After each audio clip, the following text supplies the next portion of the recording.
Bien, ¿qué tal? Saludos a todos nuevamente. Eh, bueno, vamos a continuar con lo que habíamos dejado pendiente en el módulo anterior, referente a los planes subsidiarios. Ya habíamos conversado anteriormente una introducción a lo que es, a lo que cubre, a lo que conlleva y a lo que genera una planificación de obra de construcción y lo importante que es dentro de una gestión de proyecto, ¿no? Todo lo que abarca, todo lo que involucra una construcción de obra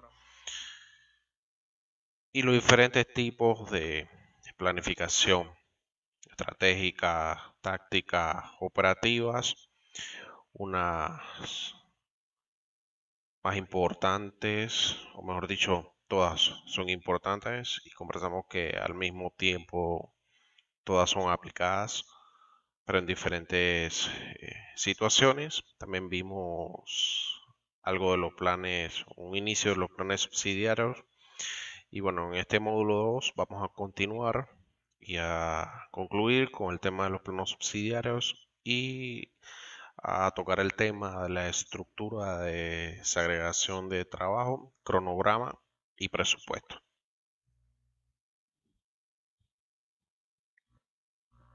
Bien,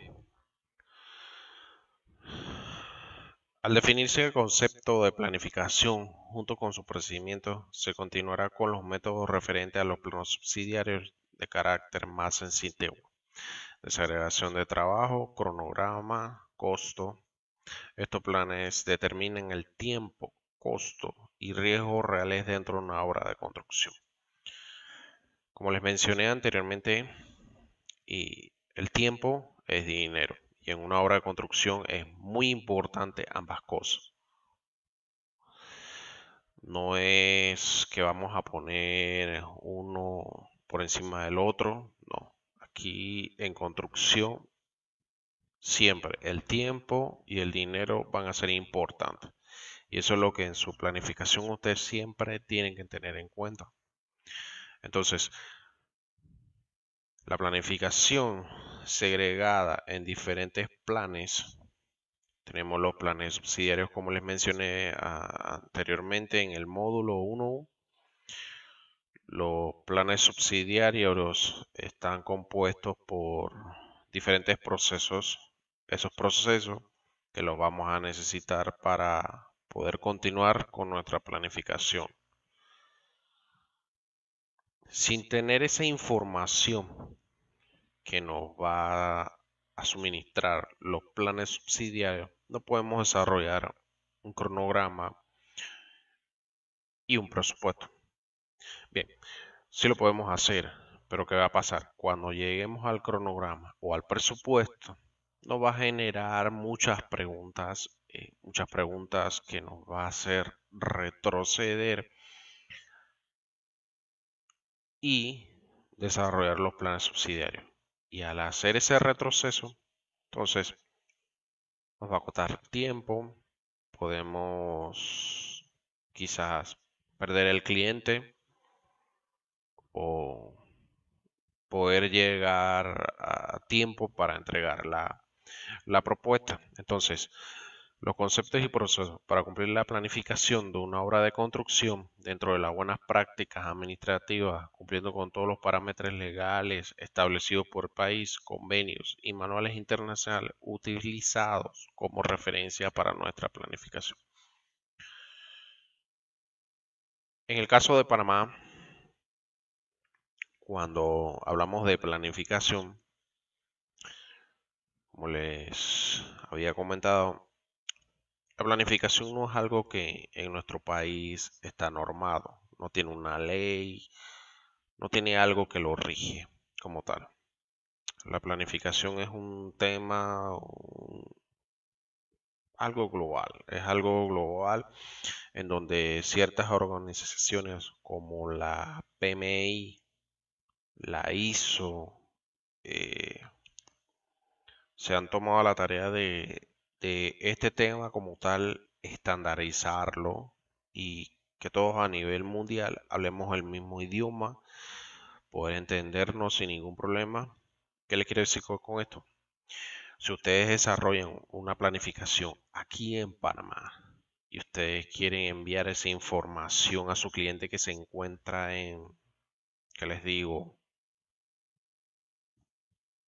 En la India, pues esa persona, ese profesional en la India, lo que ustedes van a hacer, hecho aquí en Panamá, esa persona les va a entender, no va a haber ningún problema eh, en terminología, en procesos, no les va a cuestionar, oye, te falta esto, te falta aquello, porque no va a ser necesario.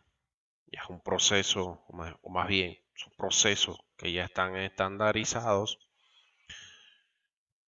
y cada país a nivel mundial se rige bajo eso.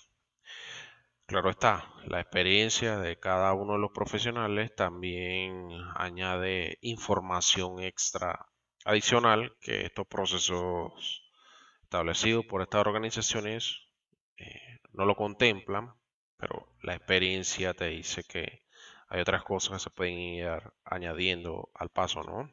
Entonces, esta es la cuestión, la intención de definir el contenido de un plan de gestión como lo de los planes subsidiarios de una obra de construcción. Entonces, si lo vemos muy al detalle, los planes subsidiarios, perdón, llegan a ser puntos muy importantes, puntos que siempre van a estar presentes en nuestra obra y más que todo porque esa información nos va a generar puntos vitales para desarrollar nuestra matriz de impacto y nuestros planes de respuesta a esos riesgos que pueda presentar nuestra obra. Entonces,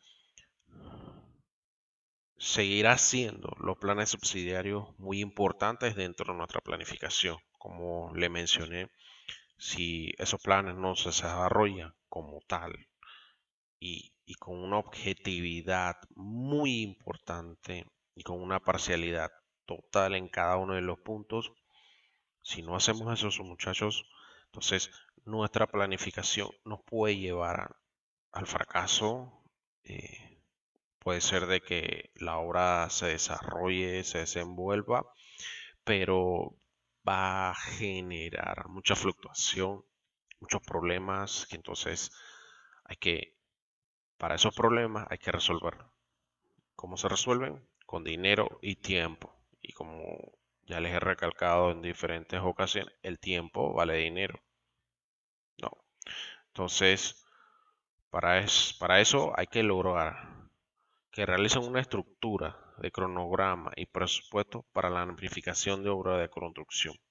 Y como les mencioné, para poder llegar a esa estructura de planificación en nuestro cronograma y en nuestro presupuesto, tenemos que completar todos los procesos, todos los planes subsidiarios para llegar a estos puntos, ¿no? Entonces, tenemos el plan de comunicación. Como su nombre bien lo dice, permite establecer canales de comunicación entre todos los interesados mediante canales que faciliten el desarrollo del proyecto. Canales de comunicación. Cuando hablamos de canales podemos hablar de diferentes formas de comunicarnos, como lo vemos en el cuadro que tenemos aquí, mapa conceptual. Tenemos una cabeza, que es el gerente de proyecto, y eso va segregado, o más bien esa persona tiene un subordinado o varios subordinados de los cuales se le encarga tareas. Tareas que son encargadas por otros subordinados que se van a encargar ellos de darle la información a sus encargados y esos encargados se la suministrarán al gerente de proyecto. ¿Qué le quiero decir con esto? Para entenderlo un poco mejor, perdón. Sin una comunicación dentro de nuestra planificación, aclarando, nuestra planificación, no nuestra o todavía obra en construcción. Vamos a suponer, vamos a entender que todavía no estamos construyendo, estamos en esa etapa de la planificación y la comunicación es muy importante dentro de este proceso. ¿Por qué? Porque si no tenemos una comunicación con ese gerente, con esa cabeza, esa familia, entonces lo que nos haga falta, lo que se nos quede por fuera o lo que no tomamos en cuenta en ese momento, si no se lo suministramos o no le informamos a ese gerente de proyecto, puede ser que nos genere muchos problemas o inclusive pérdida de tiempo, o sea, volver a retroceder para buscar esa información, esperar que esa información llegue para entonces continuar con nuestra planificación. Entonces eso genera un tipo de discordia, malentendidos,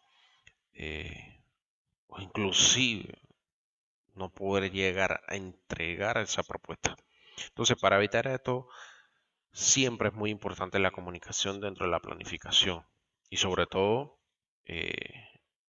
al gerente del proyecto, informarle todo lo relacionado a la documentación que se está generando, ¿no? Y como bien muestra la tabla, no necesariamente porque yo soy un subordinado tengo que relacionarme con mi encargado. O sea, si el encargado no se encuentra o no tengo la forma para comunicarme o se lo comuniqué, pero no tengo la respuesta inmediata, pues nos podemos comunicar directamente con el gerente del proyecto o el director o el residente. Dentro de la comunicación, en una planificación de obra de construcción, algunos pensarán que saltarse los parámetros o los escalafones no es bueno, pero en una planificación de obra de construcción es importante que todos sepan lo que está pasando. ¿Qué les quiero decir? Que algo que ustedes se enteren y ustedes ya se lo informaron a su encargado, pero el encargado no les ha dado respuesta porque no se encuentra en el momento donde ustedes están, pero ya ustedes le enviaron un correo electrónico, eh, lo llamaron, pero no atendió, le escribieron por el WhatsApp, no sé cuánto, pero nunca tuvieron respuesta de él. Siempre es bueno, en el caso de la vía electrónica, hacer copia al gerente del proyecto, ¿no? Entonces, una de las partes siempre les va a dar respuesta a lo que está pasando. Pero si esto no lo logramos, entonces es como decir, cada quien está por su lado y al momento de o cuando llegue el momento de iniciar la construcción, entonces van a preguntar, oye, pero la información de esto no, pero que se la di a fulano de tal y él la desarrolla. Bueno, van a donde él. Oye, ¿qué pasó con la información? No, pero yo le dije a usted y a usted, pero no tuve respuesta. Ah, te curaste en salud, hubo los canales de comunicación, no hubo la respuesta en su momento, entonces ya la responsabilidad cae en el que tiene que dar la respuesta. Pero si no existió esa comunicación, tú no informaste, no mencionaste, no llamaste, entonces genera problemas.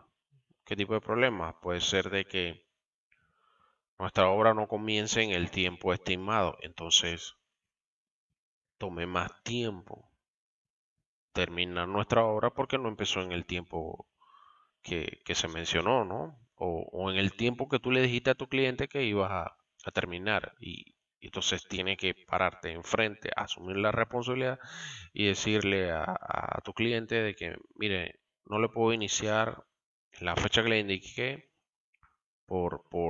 ciertas situaciones. Entonces, eso crea desconfianza, un poco de desinterés y quizás hasta el punto de no tomarte en cuenta en siguientes proyectos o en el proyecto actual, eliminarte y buscar otra alternativa. Entonces, cuando desarrollamos una planificación, tomar en cuenta que los planes de comunicación son muy importantes. Eso nunca lo olviden, tenerlo siempre en la cabeza.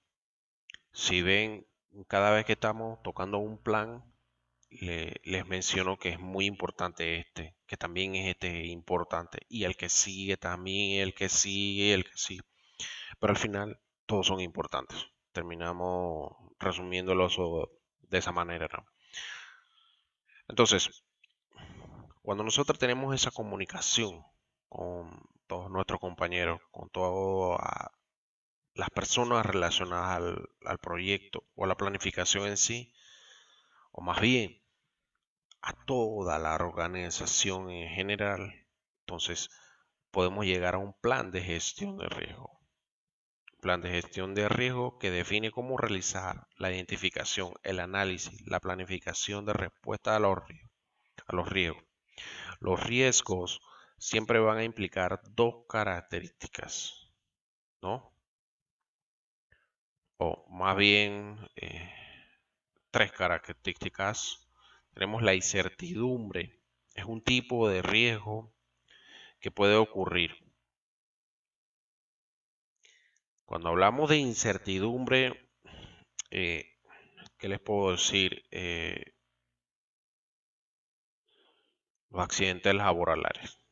Laborales, más que todo, cuando no hay, ¿cómo les explico? No hay seguridad dentro del personal. Bueno, cuando no hay seguridad, eso es irresponsabilidad. Digamos de que se está cumpliendo con los parámetros de seguridad para los empleados, para los obreros en sí, ¿no? Y digamos que este obrero tiene su casco, sus guantes, su bota de protección, tiene su arnés o su chaleco de seguridad,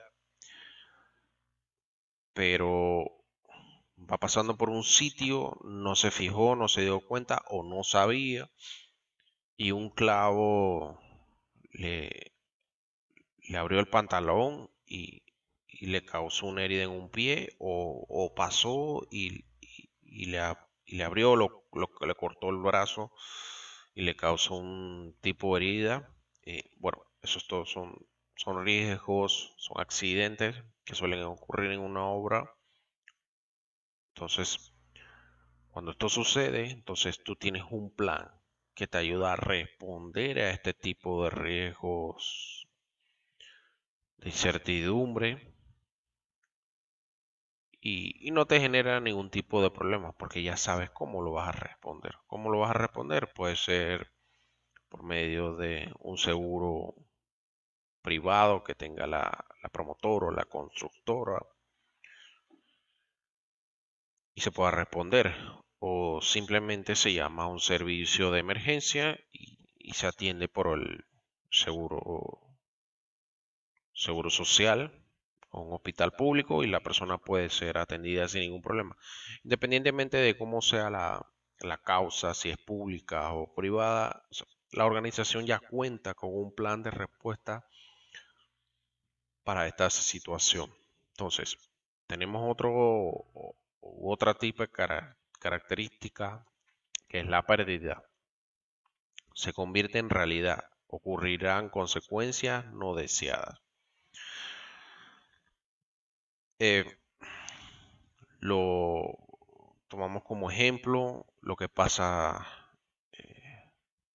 casi todos los años en la construcción. La pérdida de vidas humanas es algo que no se desea, no se quiere, pero en realidad se tiene que pensar. O sea, una construcción, el peligro está al acecho, está en cada esquina, está a cada metro, a cada pie, siempre está ahí y entonces los obreros están expuestos a eso, inclusive el profesional, el inspector, el ingeniero, el arquitecto, todo el que tenga que ver dentro de la organización con la obra de construcción, eh, es algo que va a pasar. No podemos pensar que no sucederá, pero sucede, ¿no? Lo espectacular, lo magnífico de esto es que cuando se termine la obra, tú termines con cero. O sea, cero de funciones. Y cuando eso pasa, les puedo decir que es como un aliciente, es sentirte bien, que tu planificación, obviamente siguiendo con todos los protocolos de calidad, de seguridad, de siempre mantener a los empleados, a los obreros actualizados en el tema de seguridad para salvaguardar la vida de cada uno de ellos. Les confieso que es bien gratificante, no solamente porque la obra concluyó y en el tiempo establecido y cumpliste con todo tu cronograma, presupuesto, tu plan excelente, eh, la matriz de impacto que generaste,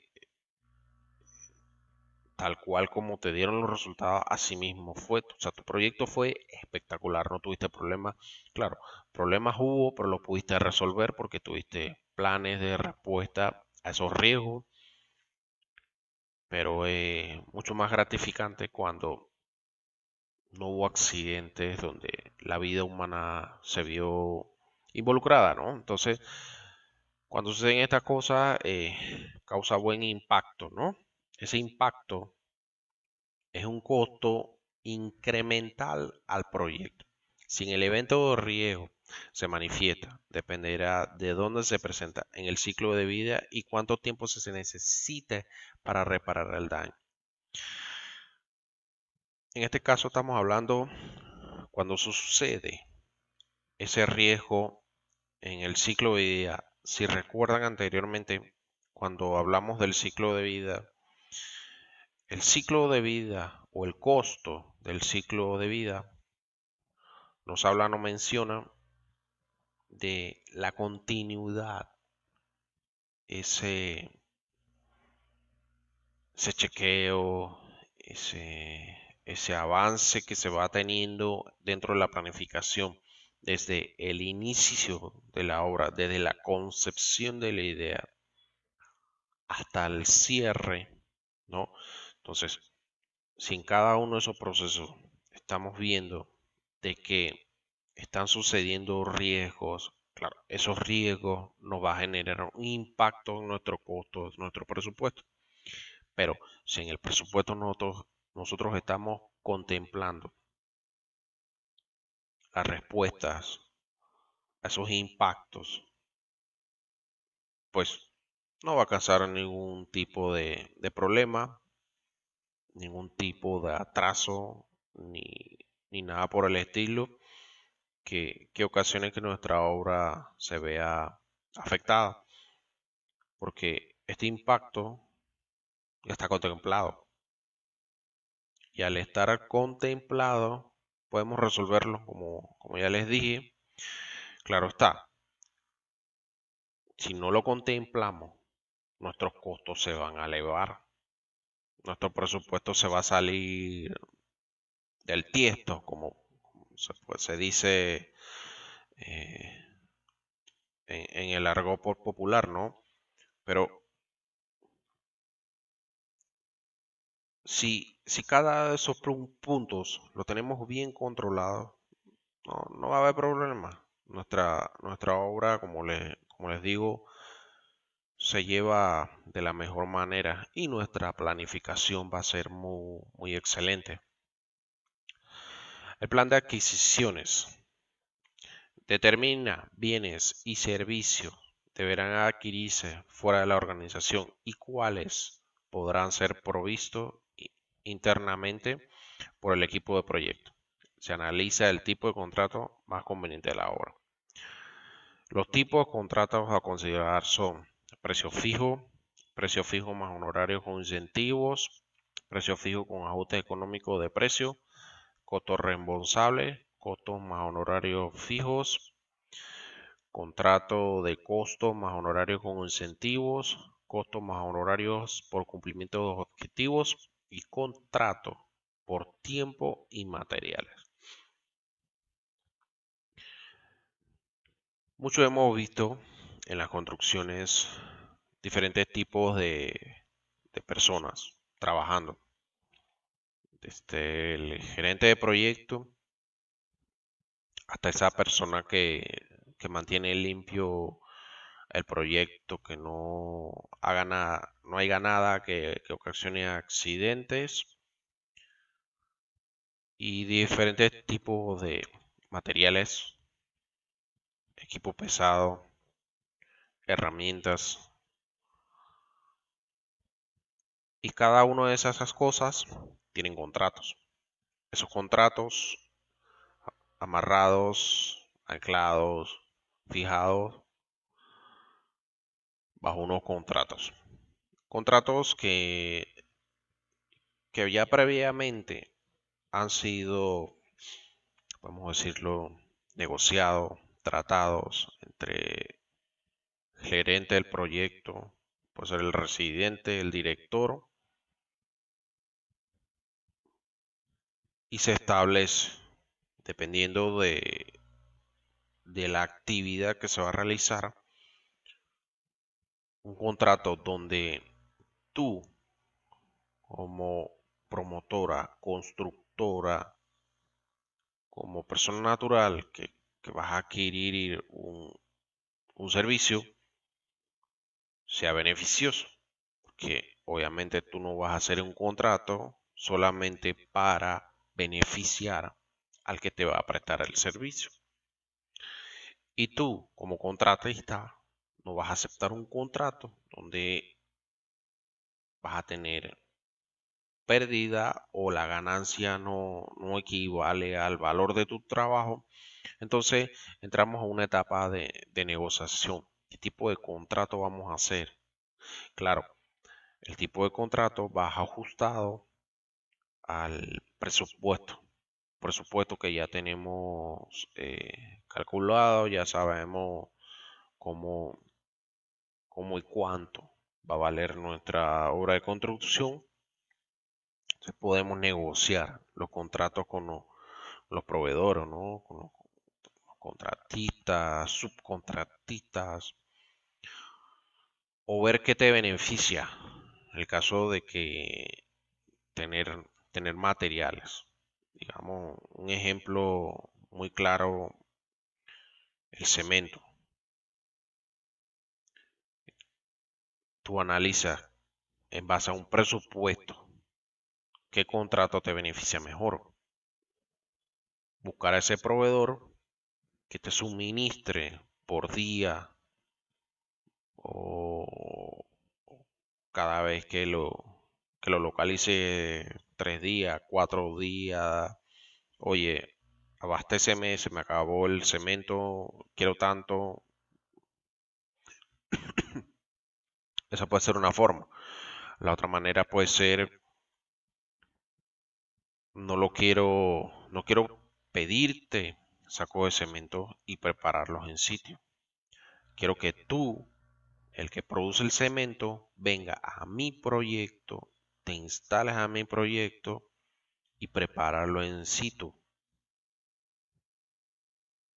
Es otro tipo de contrato o otro tipo de adquisición que se puede manejar. Bueno, eso depende de el tipo de obra, ¿no? Les pongo el ejemplo, un caso muy puntual, se los mencioné anteriormente, la ampliación del canal de Panamá al ser un trabajo donde el llegar al sitio te tomaba más de una hora, sabiendo de que el, el- el tiempo del concreto, algunas empresas como máximo son como 2 horas, 2 horas y media, más o menos. Entonces estás perdiendo una hora el llegar al proyecto, entrar, que pesen, que le hagan la prueba de, al concreto si está bueno, si cumple con la calidad de la empresa. Entonces el tiempo va corriendo. ¿Qué hizo la empresa? Bueno, ya yo tengo el contrato con mi proveedor, ya lo negocié, pues yo quiero que tú te instales aquí. Yo quiero que tú produzcas el concreto aquí, ubiques o me digas dónde te vas a colocar, dónde vas a colocar tu maquinaria, o yo te digo dónde te vas a colocar. Me produces aquí, así no hay esa excusa de que el carro no llegó por el tráfico. O sea, no hubo esa necesidad porque la empresa le pidió a su proveedor producir cemento en el proyecto, ¿no? Entonces, ahí se puede terminar un tipo de contrato. Puede ser un contrato por precio fijo. Bueno, tanto volumen de metro cúbico de concreto, ejemplo, $1.000.000. Un ejemplo hipotético. Pues bueno, tú me vas a suministrar tanto volumen de metros cúbicos de concreto por $1.000.000. Entonces esa empresa tiene que producir concreto hasta llegar al $1.000.000. Es un precio fijo, no pasas de ahí. Tenemos el precio fijo más honorario con incentivo. Ya ese es el caso de, dependiendo del contrato, cómo lo vas a ajustar, cómo se va a negociar. Ok, yo tengo tu precio fijo, pero si la obra llegas a terminar antes, pero tú cumpliste con suministrarme concreto durante todo ese proceso, pues se puede establecer que yo te dé un honorario, perdón, con un incentivo por haberme colaborado durante todo este tiempo y estar al día y cumplir con la entrega, con todo y eso que estás en el proyecto, ¿no? A la hora de yo llamarte y pedirte, oye, necesito 4 carros de concreto al punto tal. Bueno, fuiste, llegaste, cumpliste con el tiempo, llevaste los 4 carros y eso va ganando como puntos para ti como empresa, ¿no? Entonces, eso es lo que se contaría como un contrato de precio fijo con horarios e incentivos. Tenemos el de precio fijo con ajuste económico de precio. Mm, es un poco bien utilizado porque sucede cuando utilizamos este tipo de contrato, en muchos de los casos tú estableces el precio fijo, pero a veces este tipo de contrato puede ser el talón de Aquiles para el cliente, más no para el que presta el servicio. Porque se los digo, siguiendo en el ejemplo de una empresa que produce cemento, ¿no? Se hizo el contrato con su precio fijo, pero tiene un ajuste económico. O sea, se estableció en la negociación que tuviera esa característica. ¿Por qué? Porque el cemento tiene una materia prima, el clinker. El concreto tiene una materia prima. Tenemos la arena y la piedra, ¿no? Entonces, si nuestro clinker, la arena y la piedra como materia prima sufren un aumento en su precio a nivel nacional e internacional, pues ¿qué me toca a mí como empresa que te está produciendo el concreto y el cemento, yo conversar contigo, presentarte la factura, mira, estos fueron los ajustes en el precio porque la materia prima ha subido su valor y yo he tenido que invertir un poco más de lo que hemos establecido en el precio del contrato para poder seguir suministrando. Claro, para tú llegar a ese tipo de contrato, ambas partes tienen que estar de acuerdo, ¿no? En muchos de los casos, dependiendo de la actividad que se va a presentar, o el tipo de obra, este tipo de contrato aparece sobre la mesa, pero es un poco, no raro, pero muy pocas veces se presenta porque, como les dije, no es que sea pérdida, pero dentro de la etapa de negociación no es de que tú vas a ganar más que yo ni que yo más que tú. Es una cuestión de ganar, ganar, ganar, ganar, ganar, win-win, como se dice en inglés. Entonces, si yo gano, tú ganas, ¿no? Es la situación. Por eso que en este tipo de contratos se analiza mucho si es el caso. Pero para eso nosotros tenemos que tener un presupuesto bien detallado con unos valores y unas estimaciones próximas para poder negociar de la mejor manera esos ajustes de precio, ¿no? Los costos reembolsables. Cuando hablamos de contrato de costos reembolsables, tenemos una negociación de contrato de costos reembolsable por un precio de $1.000.000.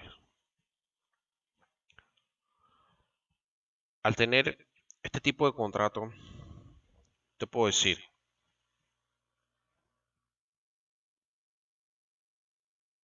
que yo te he producido X cantidad de concreto, ¿no? Dentro de la obra. Pero al momento de, de, de- de resolver la parte de poder pagar, ¿no?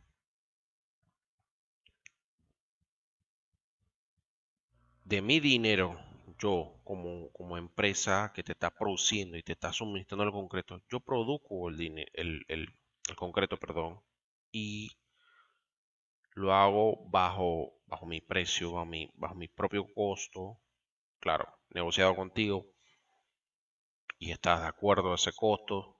Y entonces tú me dices a mí, bueno, produce, súrteme en el tiempo que vas a estar en la obra y cuando terminas, entonces yo te devuelvo ese dinero.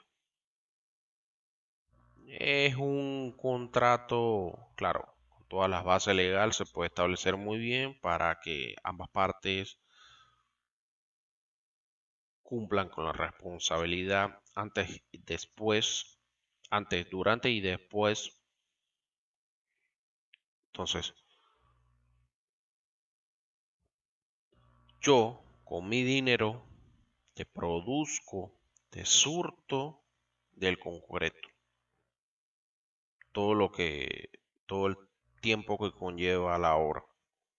Claro, al final yo te presento mi factura. O en muchos de los casos yo hago la inversión cada 15 días o mensual, te presento la factura. Y entonces en ese contrato de costos reembolsables podemos establecer si cada 15 días o por mes tú me vas a pagar lo que yo invertí en ese mes. En muchos de los casos eh, se presenta la factura mensual. O sea, cada 15 días son como 20, entre 20 a 25 días más o menos tú presentas la factura la entregas a tu cliente. Mira, yo en este mes, esto fue lo que invertí, esto fue lo que yo te surtí. Bueno, esto es lo que hay que pagar. Claro, obviamente con todos sus gastos legales, que son sus impuestos, si tuviste que usar transporte, gasolina, todo eso lo metes en un solo paquete y cobras. Claro, obviamente más el precio del material que está suministrando. Entonces, tu cliente, al finalizar el mes, él te devuelve ese dinero. Obviamente ese dinero viene con un impuesto que tú le estás cobrando y él te lo va a pagar. Entonces, es un tipo de contrato muy usado. Si tienes el dinero, el potencial, digamos, económico, una solvencia económica, tú puedes trabajar durante un mes y al finalizar el mes presentas tu factura y te pagan. O sea, es una estrategia, es un tipo de contrato que muchas empresas utilizan, más que todas las empresas grandes utilizan este tipo de contrato porque tienen el capital, ellos invierten y el cliente solamente les devuelve dinero, claro, obviamente con un excedente. Póngase así, si invirtió durante un mes $500,000 más el impuesto. O sea que es un negocio, es un contrato bien, un negocio redondo, por decirlo de esa manera, ¿no? No es de que yo estoy ganando. Sí, estoy ganando, sí, pero tú también estás ganando. Porque si yo estoy manteniéndonos en la premisa de que estoy dentro del proyecto, no te voy a cobrar el mismo precio si tu fábrica está a 1 kilómetro, mi fábrica está a 1 kilómetro de distancia de tu proyecto, no te voy a cobrar 6 kilómetros de distancia. Simplemente te voy a cobrar por tener la maquinaria, el equipo, la gasolina, el diésel, la materia prima y eh, producirte dentro de la obra. Ya. Entonces, para la empresa, para tu cliente, para la organización, también es ganar porque hay un costo, puede ser muy alto, que ya no tienes que pagar, versus estando tú en situ, ya es mucho más práctico, ¿no? Tenemos el contrato de costo más honorarios fijos. Habíamos mencionado el de precio fijo más honorarios con incentivo, pero tenemos otro, que es el de más honorarios fijos. Tenemos un valor, un precio establecido en nuestro contrato. Y en este contrato podemos establecer un porcentaje. Eso va de acuerdo a la organización. El tipo de contrato que se va a llevar. En este contrato establecemos el honorario. Este honorario, en base a ese costo, es fijo, ¿no? Como lo dice muy tipificadamente, ese porcentaje se negocia. Ok, tenemos un costo ya fijo para la actividad. Y tú, como cliente, me vas a proponer a mí un porcentaje de honorario. Ya estaría en mí aceptarlo o subirlo un poco más. Sería un poco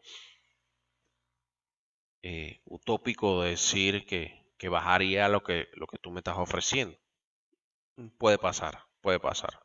No, no se sabe, pero en muchos de los casos, tu cliente me propones a mí, bueno, del costo que ya tenemos establecido, te voy a indicar que vas a tener un honorario de tanto porcentaje, digamos un 10%, ¿no? Si su contrato dice $10,000, esos $10,000 vas a tener un horario fijo del 10%. 10% del costo total del contrato. Bueno, tú dices 10% de 10.000, ni mal ni bien. No gana ni mucho ni poco, pero hay algo. Puede ser que si la actividad es muy gruesa, conlleva muchas cosas, tú le puedes decir al cliente, mira, el 10% me parece muy baja y le sustentas, mira, tengo que hacer esto, tengo que hacer aquello, aquí, acá, venir, ir, subir, bajar, el personal, contratar, buscar. No me parece que el 10% sea aceptable. Tú le dices, bueno, 12, 13, 15. Claro, tampoco le vamos a decir que, bueno, el 50%, el 60%, porque ya sería como muy exabrupto elevar mucho el precio, ¿no? Porque la idea tampoco es que vas a perder el cliente. Entonces ya eso es una etapa de negociación. El costo más honorarios con incentivos. Es un poco, digamos que es el primo hermano del anterior que hablamos, honorarios fijos, ¿no? Pero ya no es un honorario fijo. Yo te establezco un porcentaje y lo negociamos y ambas partes estuvieron de acuerdo por tu costo. Pero aparte de eso, hay un incentivo. Claro, ese incentivo puede ir amarrado a algún tipo de objetivo o algo en particular que se puede o que puede determinar que seas acreedor de ese incentivo. Como les mencioné anteriormente, que cumpliste, me abasteciste, estuviste conmigo, teniéndome el material ahí al día, terminamos la obra, pues de tus honorarios vas a tener un incentivo. Ese incentivo puede ser por culminar la obra o la actividad. Entonces, si eso llega a pasar, entonces, y la negociación llega a buen término y tú estás dispuesto a cumplir con lo que establece el contrato, entonces vamos a armar un contrato con un costo y ese costo te vamos a dar un porcentaje por tus honorarios como profesional, como empresa, pero adicional te vamos a dar o dentro del contrato, más no utilicemos la palabra te vamos a dar, o sea, dentro del contrato un costo, que ese costo se le va a sumar un porcentaje como honorario, como profesional, como empresa, y adicional un incentivo por cumplir con la actividad o cumplir con el trabajo, lo que sea. Pero cuando hablamos de incentivo por cumplir con un objetivo, ya no es el mismo tipo de contrato, ya es un contrato honorario por cumplimiento de objetivo. Ya aquí se está estableciendo un tipo de contrato. En el punto 6 que hablábamos de honorarios con incentivo, podemos utilizar otro ejemplo para dejarlo un poco más claro que para tu proyecto contrates a una empresa o, o a uno, dos o varios profesionales en el área de calidad, de inspección de calidad. Digamos que contrataste dos personas por servicio profesional, o puede ser una empresa, como sea el caso. Entonces, tú a esa empresa o a esas personas le estableciste un contrato con honorario. Pero adicional, incentivo. ¿Qué puede establecer ese incentivo? Bueno, que mi obra al finalizar o durante el proceso de construcción, todo lo que conlleva los aspectos de calidad se mantuvieron al máximo. Ese personal de calidad logró que mi empresa pudiera capacitarse, pudiera optar por una certificación de calidad de obra de construcción y lograste otros ciertos aspectos para que mi empresa se valorara mucho más. Entonces, esos incentivos se pueden tomar en cuenta, ¿no? Si se llegan a dar. Claro está, si no logras más allá de tu actividad, pues no pasa nada. No quiere decir que incumpliste con el contrato, simplemente porque, bueno, cumpliste con tu trabajo, te ganaste tus honorarios, pero por alguna causa, por alguna razón, no pudiste lograr un poco más para poder ganarte o ser acreedor de ese incentivo, pues bueno, no es que vas a incumplir con el contrato, simplemente porque no pasó nada de ahí, pero lo más conveniente sería de que si tú estás aceptando un contrato con un horario e incentivo es lograr esos aspectos que te otorguen ese incentivo. Claro está, y eso siempre se deja tipificado en los contratos. Si es con un incentivo, en uno de los puntos se establece si el proponente no cumple con, con lo pactado, pues no pasa nada.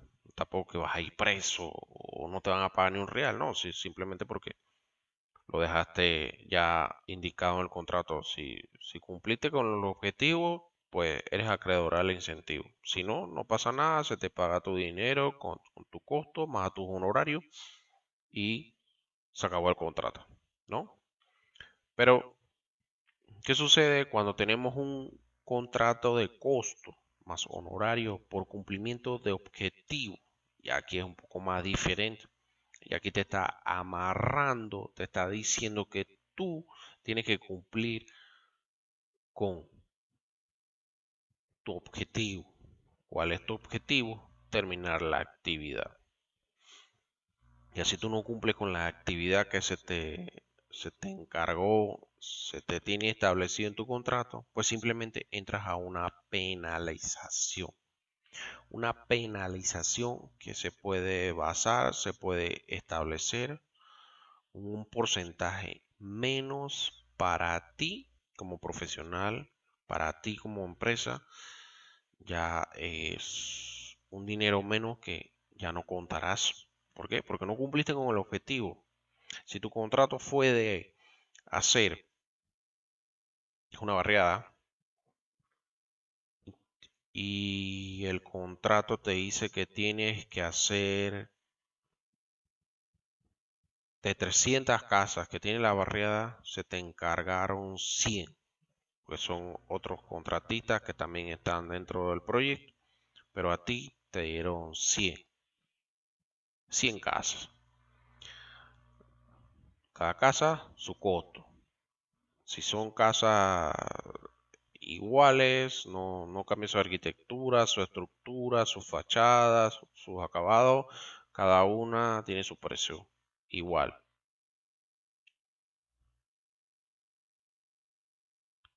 Y la idea es que tú cumplas con las 100 casas, ¿no? Pero las 100 casas en un tiempo establecido. Digamos que las 100 casas tú me las vas a construir en 4 meses. Un ejemplo. Si llega el día 30 del cuarto mes y tú apenas llevas 60 casas, tu contrato automáticamente ahí termina. Y solamente se te va a pagar lo de 60 casas, no lo de 100. Porque era construir 100 casas más honorarios que son por cumplir al construir las 100 casas. Oh, claro está, tú puedes establecer en el contrato, bueno, esas 100 casas, ¿cómo las vas a establecer? ¿Cómo me las vas a pagar?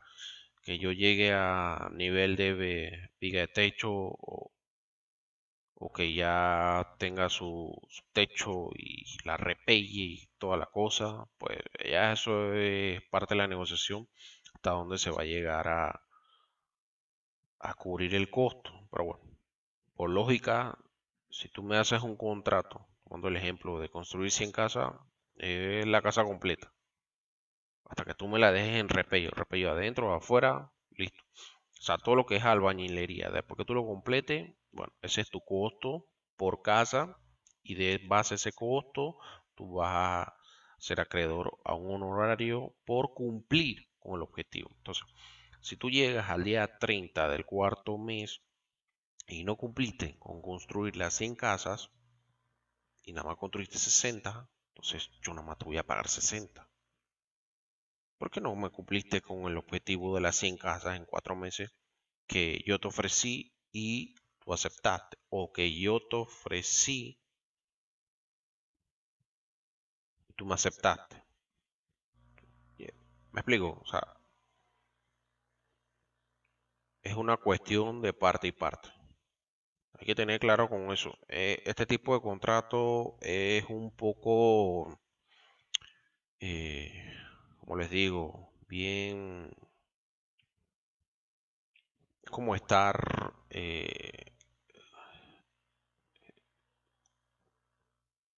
como cuando estás en el borde de un barranco y hay una persona detrás de ti y te está agarrando los brazos y te estás agitando, agitando, como que te tira, no te tira, te tira, no te tira. Bueno, este tipo de contrato es un poco agresivo porque estás jugando con el tiempo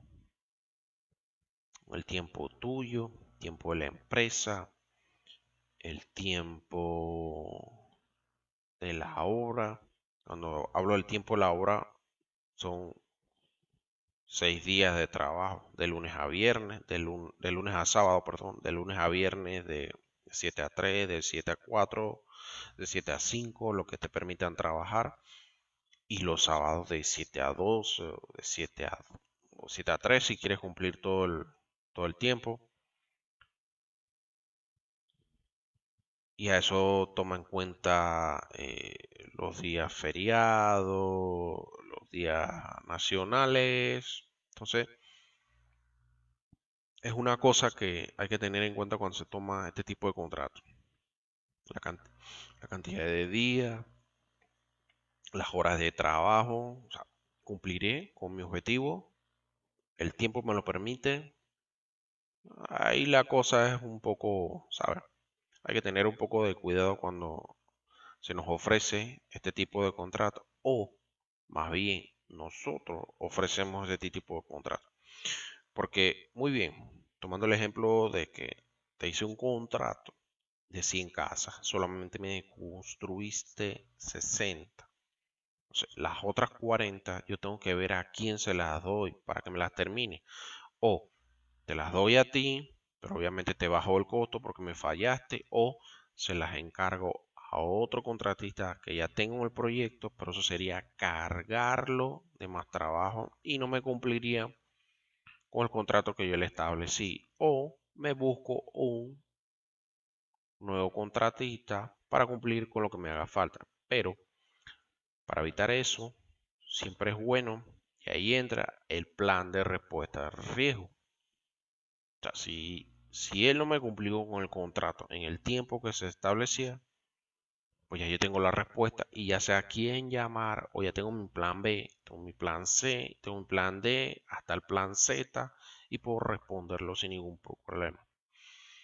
Y el contrato por tiempo y materiales.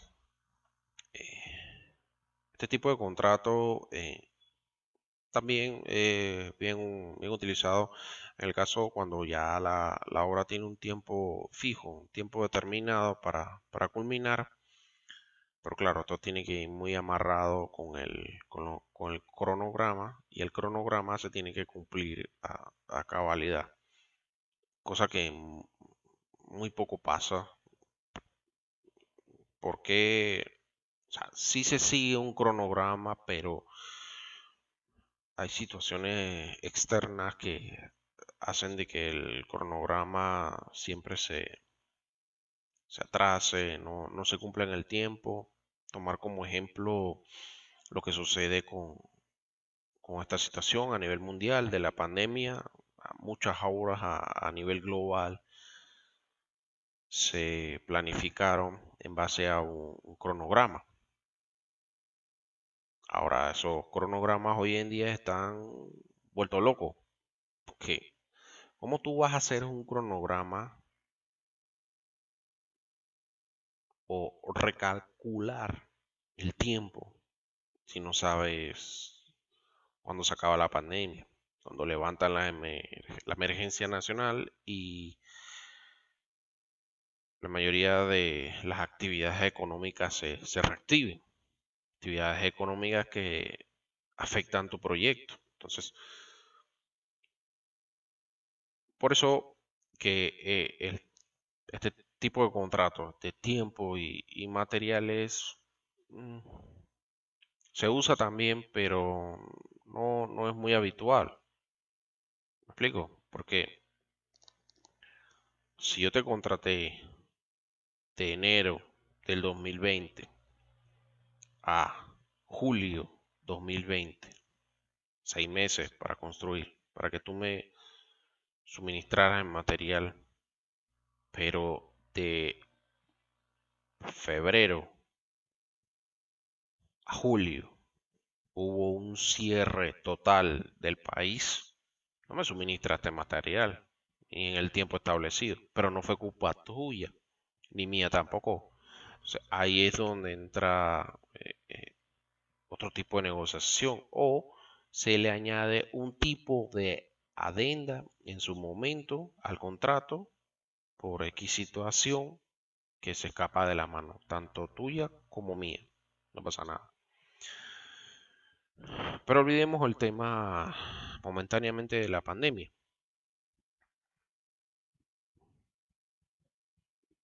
Yo te busco a ti para que me construyas mi casa, ¿no? Y bueno, ya hicimos todos los tipos de contratos, pero quiero hacer un contrato de tiempo y material. Pues yo me voy a donde ese proveedor, tú me calculaste, me diste la lista de materiales y vamos, ¿qué les digo? Donde ese chinito o ese almacén que me vende materiales, bloques, madera, cemento, arena, piedra, las herramientas. Y yo con esa empresa, yo hago un contrato. Bueno, yo quiero que tú me surtas de material cada cierto tiempo. Vamos a construir mi casa. Vamos a construir mi casa, 2 pisos, 4 cuartos, sala comedor, sala familiar, dentro, todos estos lujos bien, bien pifiosos.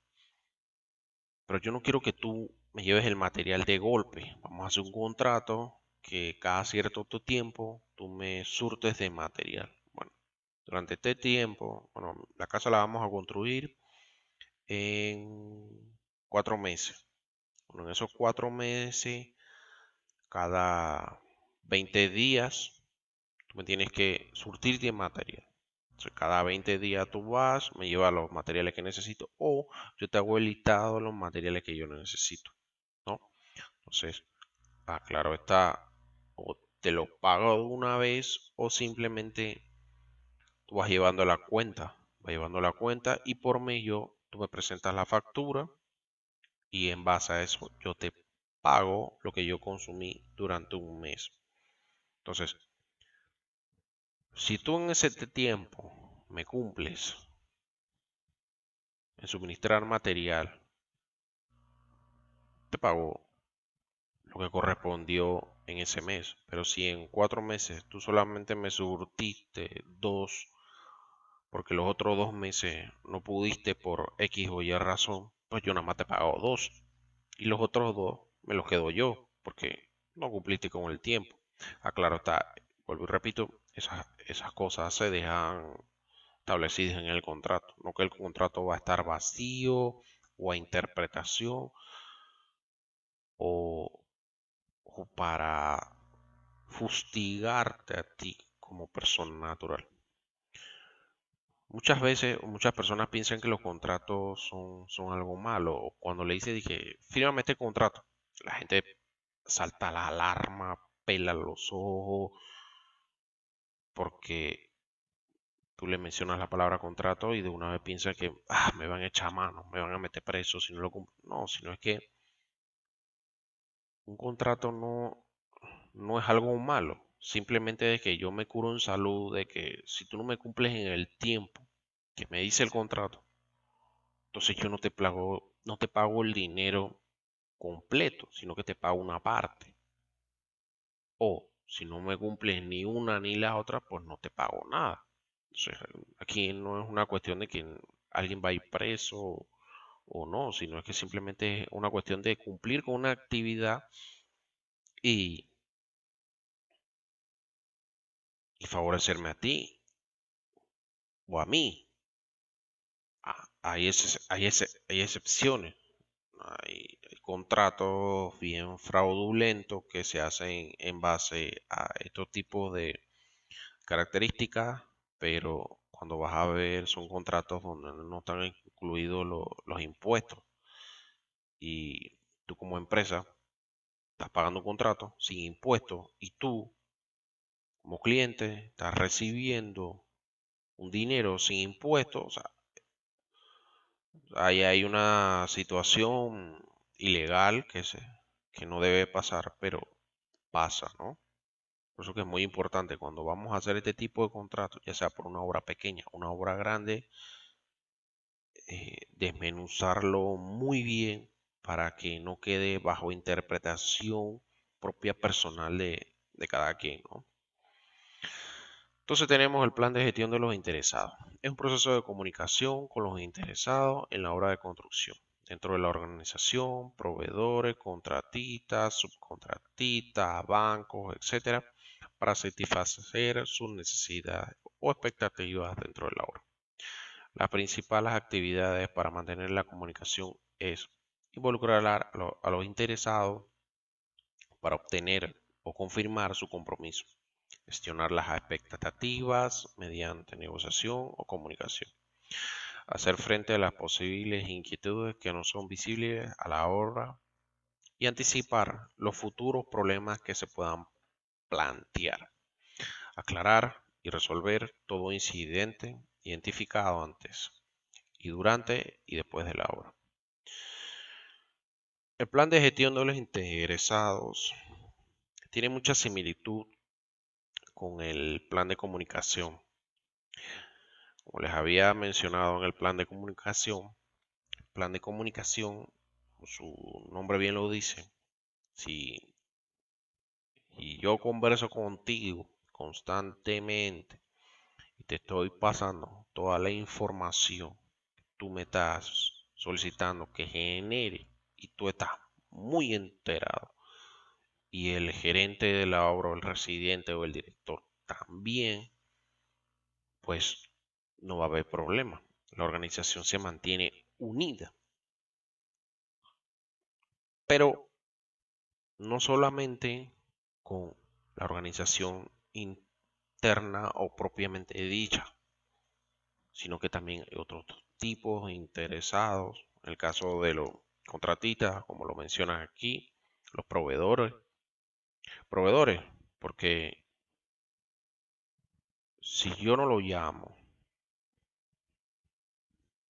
oye, necesito 80 sacos de piedra, 40 de cemento y 15 de arena. Si yo no lo llamo para eso, él no lo va a saber. Tampoco él no me va a llamar y que, oye, ¿qué te falta? ¿Qué necesita? Porque él no tiene nada que ver conmigo. Es lo único que, o la relación que hay entre el proveedor y mi persona, que él me suple de material, pero yo lo tengo que llamar. Él no sabe lo que yo no necesito. Él no sabe lo que yo quiero para mi obra diariamente. Entonces, si cada cierto tiempo, o bueno, también tenemos el personal que nos dice, oiga, nos falta esto, o tú llamas a tu proveedor, oye, mira, necesito XXX cosa para, si puedes para la tarde, perfecto. Si puedes para mañana o pasado, mejor. Bueno, el proveedor que tiene que hacer, organizarse, ver de qué manera él te tiene que llevar tu material para cumplir con su contrato. ¿Cuál es su contrato? Suministrarte de material, ¿no? Eso es lo que, más que todo, sería el plan de gestión de los interesados, muy amarrado con el plan de comunicación, ¿no? Pero también los bancos. Si fue el banco que a mí me está financiando mi proyecto que sea, si yo no tengo contacto o esa buena relación con el banco se te va a venir encima. Y ese es otra situación, otro pensar que tienen muchas personas de los bancos, es que los bancos son unos cocodrilos que te comen. Sí, hay ciertos aspectos que los bancos, por situaciones de sus ganancias y sus cosas, ellos tienen que defender, pero ellos tampoco no hostigan al cliente a la hora de que tú tienes que pagarle. ¿Me explico? Si para que tú le cumplas, ellos tienen que cumplir su parte. ¿Cuál es su parte? Dar el dinero, financiarte. Porque ellos confiaron en tu proyecto, confiaron que tu proyecto es factible, cumple con todas las expectativas, ellos ven ganancia para ti, para ellos propios. Entonces, ellos no van a dejar que tú te vayas a la deriva, porque entonces ellos se quedan con el proyecto y un banco con un proyecto de construcción no hace nada, ¿no? O sea, lo de ellos no es construir, lo de ellos es generar ingresos, ¿no? Entonces, ellos siempre van a buscar la mejor manera de que tu proyecto de construcción salga adelante, ¿no? Entonces, una mejor manera de eso es siempre estar en contacto con ellos, siempre reuniones cada cierto tiempo del financiamiento que se te va llevando, el dinero que ellos van entregando, si tú necesitas un depósito extraordinario y explicar, sustentar por qué necesitas ese depósito mucho antes del tiempo establecido, pues eso ayuda bastante. Y si hay buena comunicación con el banco, pues el banco llega a ser muy flexible en, en esas partes, ¿no? Esos tipos de aspectos como tal. De segregación de trabajo. Ya aquí empezamos a entrar un poco de lleno a lo que involucra la segregación de trabajo, en la descomposición jerárquica orientada al trabajo, que será ejecutada por el equipo de proyecto para lograr objetivos.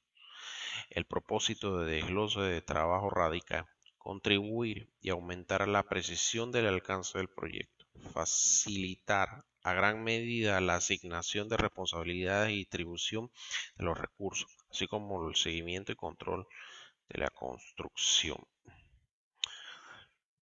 Esto es muy parecido a lo que habíamos visto un poco atrás.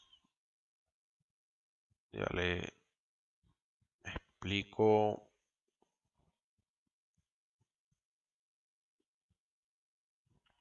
Me parece que fue un tema tratado en,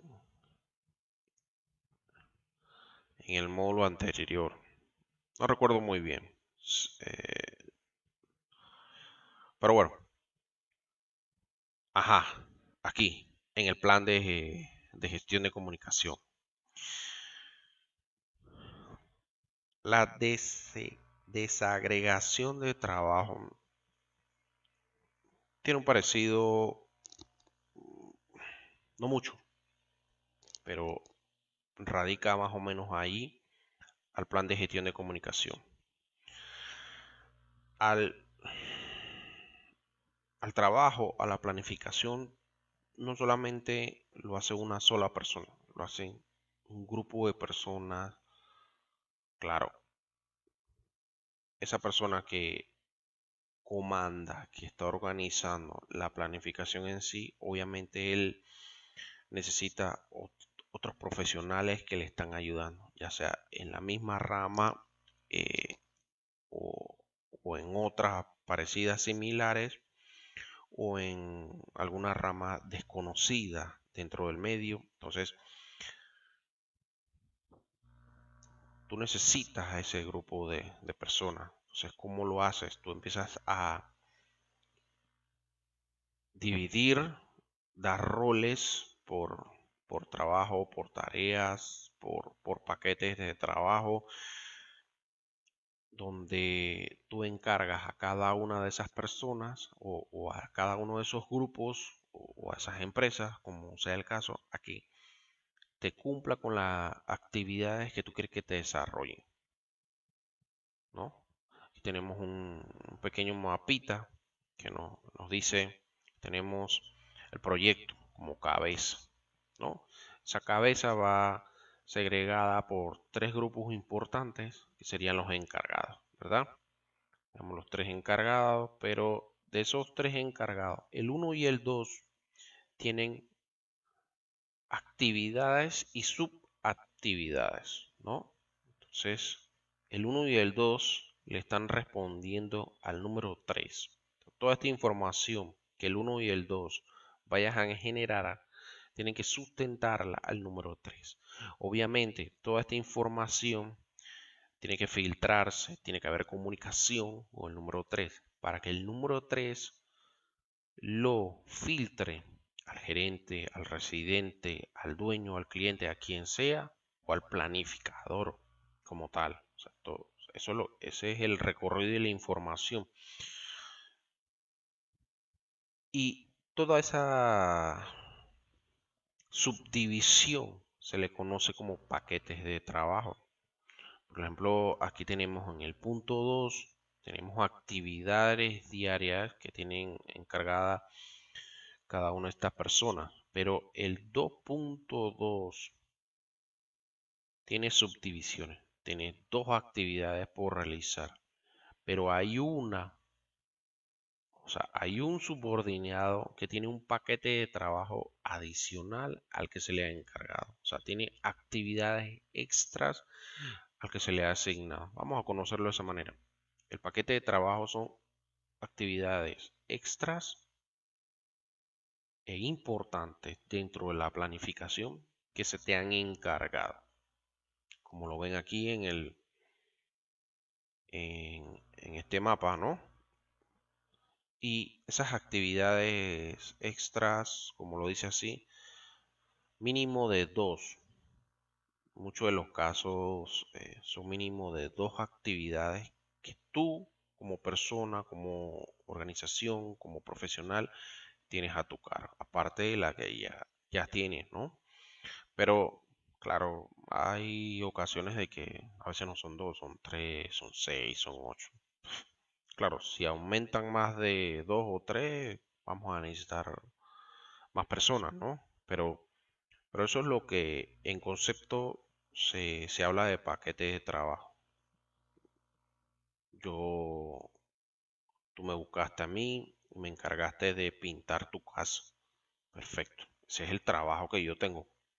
Pero adicional, me estás estableciendo en el contrato que yo, aparte de pintar toda la casa, adentro y afuera, tengo que pintarte el techo y antes de pintarlo te lo tengo que curar, sellar, eh, lavar, dejar la superficie limpia y pintártelo. Entonces, son paquetes de trabajo. Tú me estás añadiendo me estás añadiendo un trabajo adicional por el cual fui contratado, que era solo para pintar, y me estás dando la actividad de darle mantenimiento completo en general a tu techo de tu casa. Entonces es un paquete de trabajo que tú me estás añadiendo a mis actividades que yo voy a cumplir a su cabalidad. Entonces, eso es más que todo lo que nos trata la desagregación de trabajo, y tenemos una imagen aquí, un poco más abajo, que nos habla o un poco más resumida,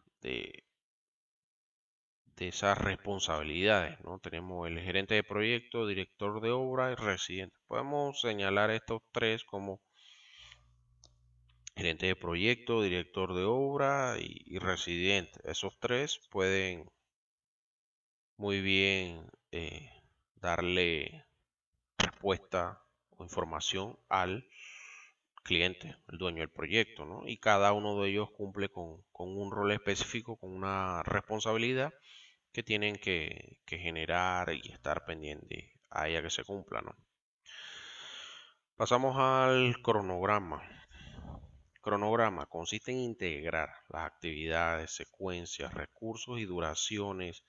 Se analiza la secuencia de actividades, duraciones, requisitos de los recursos y las restricciones del cronograma para crear un modelo de programación del proyecto. Es un proceso que determina las fechas de inicio y finalización planificado para las actividades con los respectivos hitos del proyecto. Al desarrollar un cronograma se deben tomar en cuenta las rutas críticas.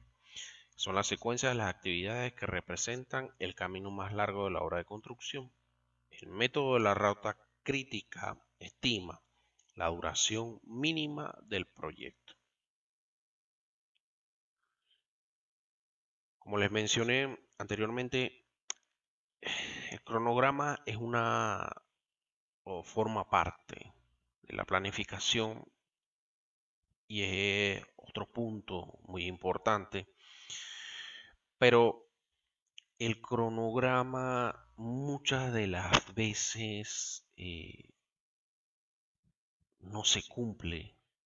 Como yo le dije, no es porque no se quiera cumplir, sino porque hay situaciones externas que hacen que nuestro cronograma no siga su curso normal, ¿no? Entonces, cuando vamos a hacer o generar un cronograma, siempre se piensa, se analiza esas situaciones externas que pueden ocurrir dentro de la obra. Claro, las internas también se toman en cuenta, pero las externas son bien parte importante de la obra, ¿no? ¿Qué les puedo decir? Una situación externa, les mencioné los días feriados, los días nacionales, los días de duelo, o por huelga, en este caso de pandemia. O sea, en los cronogramas todo eso se toma en cuenta, aparte de los días, el tiempo que va a tomar realizar cada actividad, todo eso se toma en cuenta. Se desarrolla de manera cronológica, de acuerdo a las actividades que hemos descrito, se desarrolla para poder obtener el tiempo que vamos a realizar nuestra obra. ¿Cómo sabemos cuál es el tiempo? Bueno, el tiempo o la estimación del tiempo de la obra es el más corto. Cuando el cronograma nos arroja un tiempo muy largo, nos quiere decir de que nuestra obra, si tomamos los días más largos, puede ser una ruta crítica. ¿Por qué? Porque el tiempo es dinero. Y yo no quiero hacer una obra que me dure tanto tiempo porque me cuesta dinero. Yo quiero hacer una obra que me dure menos tiempo, a menor calidad, perdón, a mayor calidad, menor tiempo, mayor ganancia. Pero si es una obra de mayor calidad, mayor tiempo, más costo, ¿no? La intención es de que tú termines la obra en el menor tiempo posible para generar costo, o que tu inversión se te retribuya una forma más rápida, de alguna manera u otra, dependiendo del tipo de proyecto u obra que se está realizando, ¿no? Entonces, el cronograma cumple esa característica, ¿no? Cómo encontrar esa duración de obra, ¿no? Entonces, los cronogramas se realizan de dos formas, ¿no? El diagrama de Pearl o el diagrama de Gantt. El más utilizado es el diagrama de Gantt o el diagrama de barras, ya por software utilizados a nivel mundial. Los más utilizados son el Project, el Primavera, pero hay una infinidad de software que te hacen estos tipos de diagramas y te establecen la duración de tu obra de construcción según las actividades. Pero estos son los más utilizados, los más requeridos en las diferentes compañías. Y no hay mucha diferencia. Ambos realizan tanto diagrama de Pearl como diagrama de Gantt. No es que uno realice un diagrama y el otro hace otro. No, ambos realizan los mismos tipos de diagramas, solamente de que hay uno que otro que tiene algunos criterios diferentes o no diferentes. Toma en cuenta otras cosas que el otro no hace. Entonces, esa es un poquito la diferencia, ¿no? Pero al final de cuentas, se te va a arrojar una ruta crítica por la misma línea y el mismo tiempo en días cortos y días largos. ¿Cuál es el tiempo más corto de mi obra? ¿Cuál es el tiempo más largo? O sea, no hay mucha diferencia. Y en esta imagen que ven aquí abajo, esto es lo que se conoce como estructura de trabajo o la WBS. Eso es lo que habíamos hablado en esta parte de aquí. En la estructura de trabajo, esta misma organización que se está llevando aquí de esta manera se desarrollan los programas como la WBS, ¿no? Se conocen sus siglas en inglés, Work Breakdown Structure, ¿no? Y el diagrama de reto o de barra, ¿no? Y el presupuesto para culminar con este módulo consiste en sumar los costos estimados de las actividades o paquetes de trabajo para establecer una línea base de costo autorizada con la que después se pueda controlar la obra de construcción. La línea base de costo es la versión aprobada del presupuesto del proyecto, pero no incluye la reserva de gestión. La reserva de gestión forma parte del presupuesto y el director del proyecto requiere autorización para utilizarla. Dicha reserva forma parte de la línea de costo, por lo que no se considera un cálculo de valor ganado. Para hacerlo un poco más claro, más conceptual, tenemos esta tabla, tenemos un presupuesto de $29. De esos $29 vamos a crear una reserva de gestión de $10, por lo cual nos queda una línea base. Esto es la línea base de $19, ¿no? Estos $19 es lo que vamos a utilizar para controlar la obra de construcción, o sea, construir nuestra obra. Claro, este es un ejemplo referencia a la guía de planificación de la PMI y es un ejemplo muy claro, ¿no? Un valor mínimo, pero si gustan lo pueden magnificar y elevarlo a la décima potencia y verán que tiene sentido, ¿no? Presupuesto de $29, yo voy a sacarle $10 como una reserva de gestión por emergencia, por si algo ocurre, tengo ese dinero para poder resolver. Eso es nuestro plan de respuesta de riesgo en presupuesto. Por lo cual me queda una línea base de $19 en lo que yo voy a invertir en mi obra como tal. Esos $19 voy a planificar $2, 16 y $1, ¿verdad?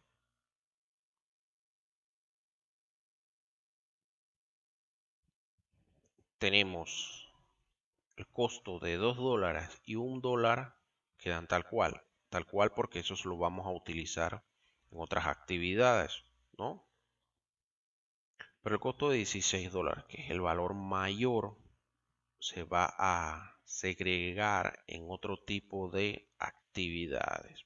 Como un valor mayor, le sacamos una reserva de contingencia. Pero ojo, no es una reserva de contingencia que se une a la reserva de gestión. No, es una reserva de contingencia para los $16 que vamos a utilizar para todas estas actividades. Entonces, de esos $16 sacamos $2 como contingencia, ¿no? Esos 16 menos 2 nos quedan 14, ¿cierto?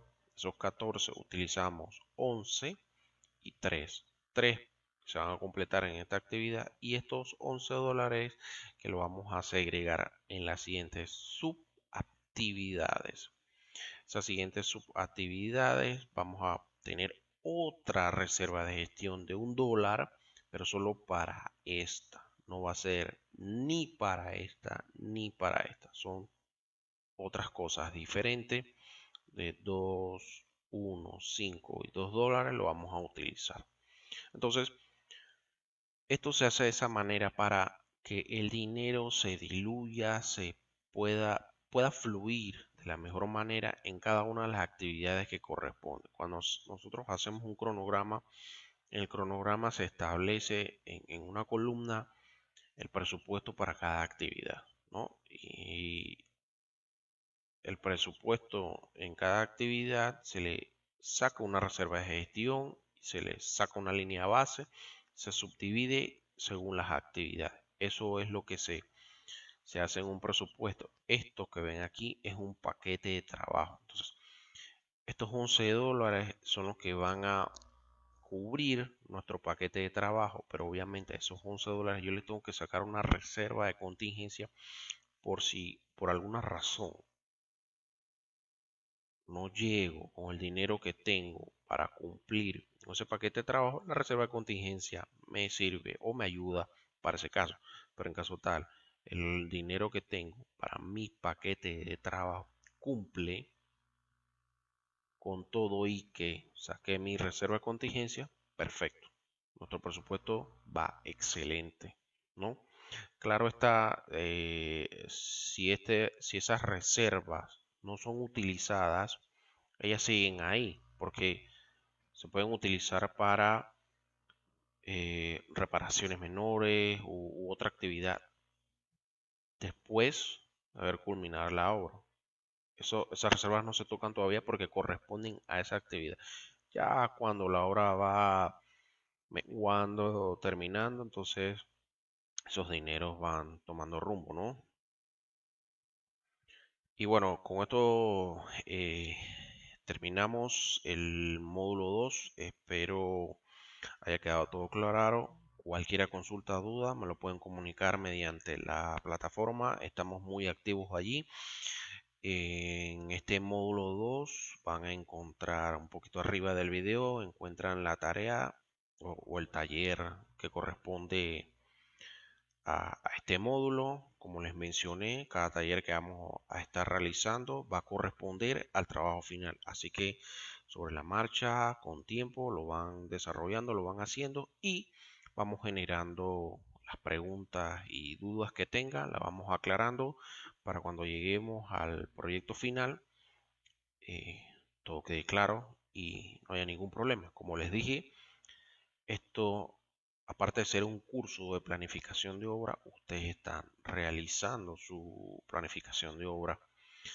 Así que bueno, nos estamos viendo en el próximo módulo, que sería el módulo 3. Vamos a tocar lo que es la matriz de impacto y el plan de respuesta de riesgo. Así que mucho gusto y hasta luego.